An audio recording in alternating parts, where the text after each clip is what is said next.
Now we're fortunate to have with us Dr. Antonio Turiel, who lives in Barcelona. He is a theoretical physicist. He works at the Autonomous University of Madrid and is a senior scientist at the Institute of Marine Sciences. He's written more than 80 scientific articles, better known as an online activist and editor at the Oil Crash blog, which, with the use of Google Translate, I have been dipping into to my great delight.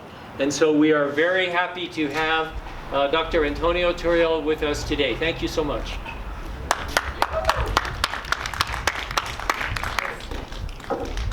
So, well, first of all, thank you for your invitation and also for this very nice introduction to myself. The subject that you have asked me to address in my speech is not as broad and interesting and far-reaching as the one attributed to you. But I think that is something that is quite crucial as part of the discussions that we have currently about how we are going to change the things in the futures in the spirit of, as Hugo said, trying not to change anything at all, and of course failing in doing so. So this brings us to the question of hydrogen. There is now a lot of discussion about the possibilities of using green hydrogen as a future fuel for transportation and also for industrial uses in general. And as I suppose that not all of you are familiar to this, but I think that if I correctly understand, there is some running discussion in New Mexico about the possibility of using hydrogen for the future. I think it will be quite convenient that I can explain you something. The first thing to do for sure is explain what hydrogen is. Hydrogen is a very small molecule, a very simple molecule. It consists of two atoms of hydrogen, and it is a fuel. So it's something that you can burn to release some energy. Okay. Hydrogen cannot be obtained in pure state in nature. It is always combined with almost everything. It's something which is very reactive and tends to combine to be present in a lot of molecules, in a lot of compounds, in a lot of substance that you can find in nature. The first of all, overall of them, water. Water is a combination of oxygen and hydrogen. When we are discussing about the different flavors or colors of hydrogen, we are discussing about the origin of this hydrogen. Because the first thing to understand is that hydrogen is not a source of energy. It is what is called an energy vector. That means it's a way to store energy. So you need to consume energy coming from other source in order to produce hydrogen. And when you discuss the colors, what you're discussing where this hydrogen is coming from. So when you say that you are using gray or blue hydrogen, what you are meaning is that you are producing this hydrogen coming from natural gas, typically from natural gas, maybe fossil fuels. You say it is gray, or in the case that you are separating the carbon content of the molecule of natural gas and releasing to the atmosphere. So you are essentially emitting CO2, that in principle is something that you want to avoid. And if you are somehow capturing this CO2 molecule and you are not releasing to the atmosphere, you're typically keeping it underground, then you talk about blue hydrogen. Any of these two possibilities, in fact, are a bit damp, in the sense that it will be more convenient just to burn the natural gas to produce energy instead of losing part of the energy in the transformation to hydrogen. But this is discussed in the sense that, well, maybe this be some kind of bridge technology until we have what we are really interested in, which is what is called the green hydrogen. Green hydrogen is the hydrogen that we extract from water using electricity or similar means, anyway, using energy coming from renewable sources. So the idea is that in this way, when we are not releasing any kind of CO2 at all, so we are in principle not aggravating the climate crisis, And this will be perfect because we have something that, that is in some sense green, is clean. This is the idea, it's something which is clean. But when it comes to the process itself, we start seeing that there is a lot of problems and caveats that surrounds green hydrogen. So the first thing for sure, as I said, it is not a source of energy. You need to consume energy to produce it. And the ways to producing green hydrogen, this hydrogen that comes from water by applying electricity coming from renewable sources, is not very efficient.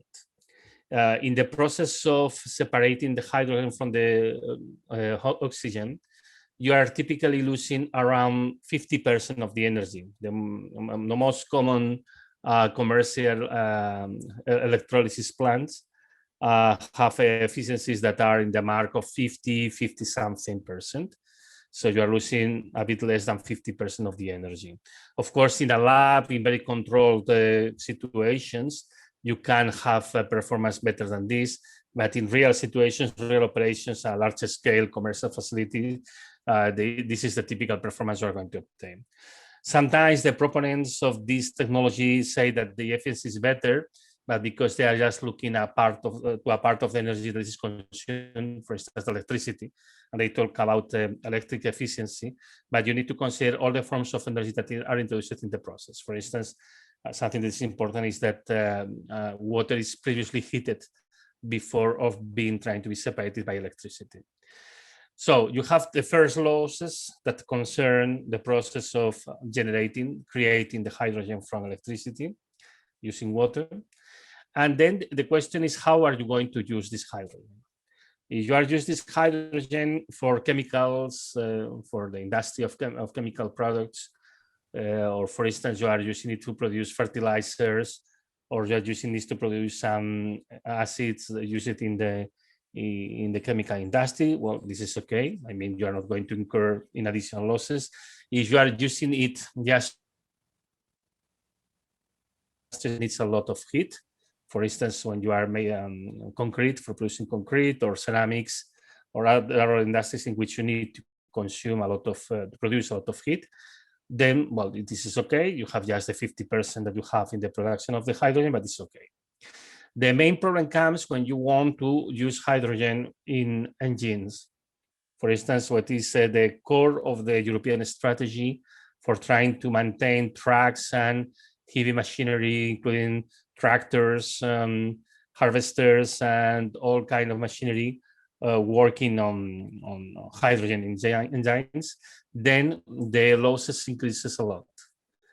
The key point is that any of these engine work like an electric engine, excuse me.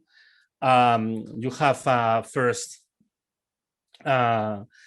the container for the hydrogen. You need to put the hydrogen inside to a very large pressure, because otherwise the amount of energy that the container will contain will be very low. So you need to put a very large pressure, about 700 atmospheres, which is equivalent to having 700 the normal pressure in their surface, and it's equivalent to being at 7,000 meters below the ocean surface. So really a very heavy pressure. And for doing this, you are going to spend a lot of energy. And also you need to refrigerate to minus 40 Celsius degrees. I don't know how to convert this to Fahrenheit, sorry. But anyway, very cold. And so you are going to lose a lot of energy in this process. You are going to lose an additional 10% of the energy doing this.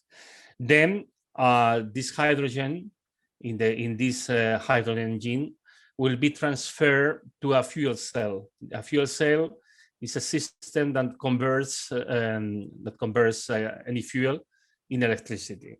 The most efficient fuel cells that we have today have efficiencies around of 50%. So you are going to lose an additional 50% of the initial 50%. So we are talking about 25% of the original energy that is still retained. And you can attain this just using very rare materials that are now scarce, and probably we are going to run out of them in several decades from now as platinum. And then the electricity generated is going to be stored in a battery that it contains lithium, that you also need to extract, that you will have also problems in having enough lithium for everyone. And then this electricity that is contained in the battery will be released to the actual engine, which is an electric engine, that will be used permanent magnets that contain neodymium, that is also scarce, or dysprosium, which is also scarce. So when you account for all the losses around the process of transformation of the hydrogen, you are typically losing 90% of the energy or more. It is very, very, very inefficient. So the only reason for which we are talking about this is that as we are running out from oil, we are running out even faster from diesel. This is something that the decline in diesel production is faster than the decline in oil, because now we call oil very different substances. We are combining light tight oil coming from fracking in the United States with tar sands, the oil that we are deriving from tar sands from Canada, similar stuff from Venezuela, combining this with biofuels and with conventional oil. We are mixing it all together, saying that everything is the same, but they are not. In particular, some of these things are not suitable for producing diesel. And this, for instance, is the case of light tight oil coming from fracking. It cannot be used to produce diesel. So we are running out of diesel. The production of diesel now is 50% less, 15% less than at its maximum, at the zenith. We need something to substitute. And in the case of Europe, maybe the European Union is more advanced than the United States in this race, which in fact is a race to nowhere, trying to substitute diesel with hydrogen. And then we are now trying to figure out how to provide ourselves of enough hydrogen to maintain all European industry in order. And we have started realizing that even if we allocate a lot of resources to produce a lot of renewable energy, we install as many renewable energy sources as we can, we are not going to be able to produce enough hydrogen to maintain our industry afoot. It's completely impossible. So if you read in the document that defines the European policy, which is called the Hydrogen Strategy document, the European Hydrogen Strategy. In that document, the European Commission recognizes that it's impossible that Europe can produce all the hydrogen that we will need in order to run all our industry. And that what we should do is to import this green hydrogen from other countries. And this explains, for instance, what is doing the German government in Congo. They are there with a group of German enterprises promoting the construction, the building of electrolysis plant in the river Inga in order to produce green hydrogen for the export to the European Union. I don't know if the people in Congo are very happy with this, but the idea is that we are going to take their electricity to produce in a very inefficient manner hydrogen to be exported to Europe. And this is the plan. And also Germany has signed agreements with Ukraine, with Morocco, and with Chile, with the idea of the same, trying to get hydrogen for other places. The problem is that if you want to run an economy on hydrogen, you can't just maintain a tiny economy with respect to the current size of economy.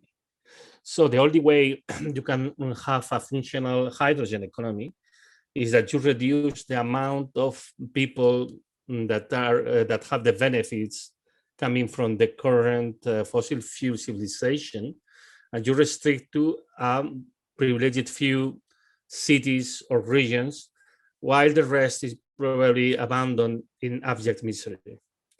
And I think that in the case of the European Union, it's very likely that if the European Union goes ahead with this plan, places like Spain and Italy are going to be the main producers of hydrogen for Germany. And we are going to run quite short of energy ourselves. So our countries probably are just going to be kind of colonies, degraded in many senses, just to maintain industrial core in the center of Europe, that it is going to be much smaller than what it is today. because otherwise it's completely impossible. Taking into account that every year we have a consumption of just talking about oil, we are consuming the equivalent to 35 billion barrels per year. And this represents all the energy contained by all the photosynthetic processes doing by algae during 1 million of years. So every year we consume what nature stored during 1 million of years. This is something that is impossible to beat. This is something that we cannot equal anyway. So at the end, this hydrogen idea is a false route. It's a route that can bring the majority of us a situation of energy deprivation, of resource deprivation, just to maintain a few industrial sites that could be able to be run using this kind of fuel. And of course, this is by no means a solution, not for the majority of us. Maybe for a privileged class, for an elite, this could be interesting, but it's not something which is interesting for the citizenship on the large. I think that coming back to the last comments by Hugo, I think that we should rather think about how to change the things, how to simplify the things, instead of trying to looking for very complicated technological solutions that in fact doesn't work at all, despite all the hypes that we are continually repeating about them, similarly for electric cars and all the like, and understand that we need to simplify, to relocalize, to take profit of renewable energy on a more local basis, that we can do something that, as Hugo has said, we can collapse in a better way to something which is simpler and more easy to be maintained. And this will be far for sure, I'm very, very sure that will be more likely to be democratic, because otherwise we're going to have an elitistic system in which the vast majority of the people will be condemned to be something similar to peasants during the Middle Ages. And well, this is more or less all that I wanted to say to you.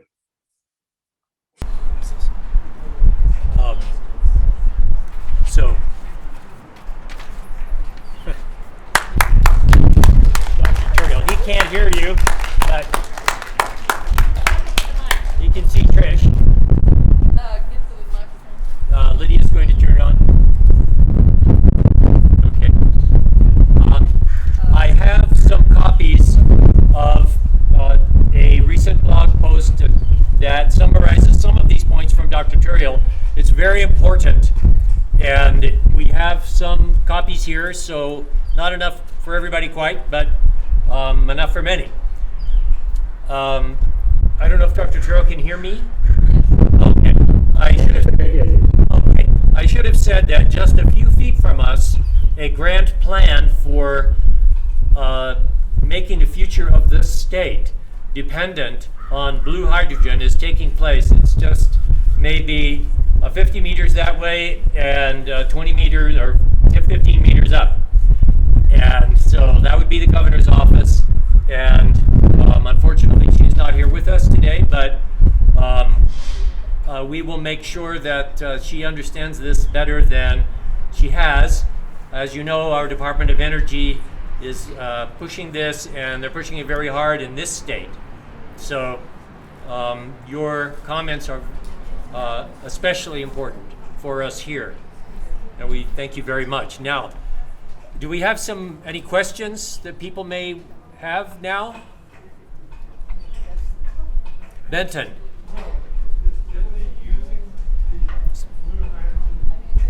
Is Spain or Italy?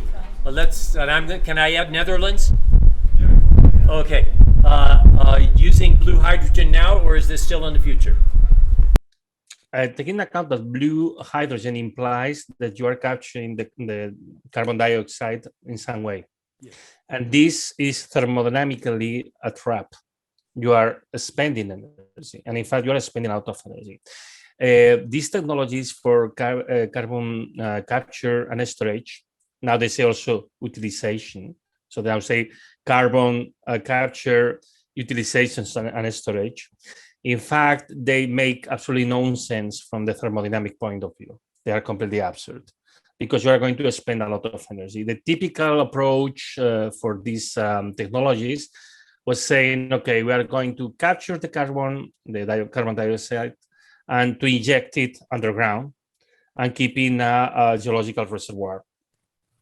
The main problem with this is that the amount of energy that you need is quite large, and it is increasing as the pressure of the reservoir increases. As you put more and more and more gas inside, you need to make a greater effort to just to move the pump. No, it's the same thing that you are pumping air in a balloon. There is a moment at which you need to exert a lot of force when it is very, very already filled. It happens the same. And also you risk that if you inject too much, this is going to crack and everything that you have inside is released.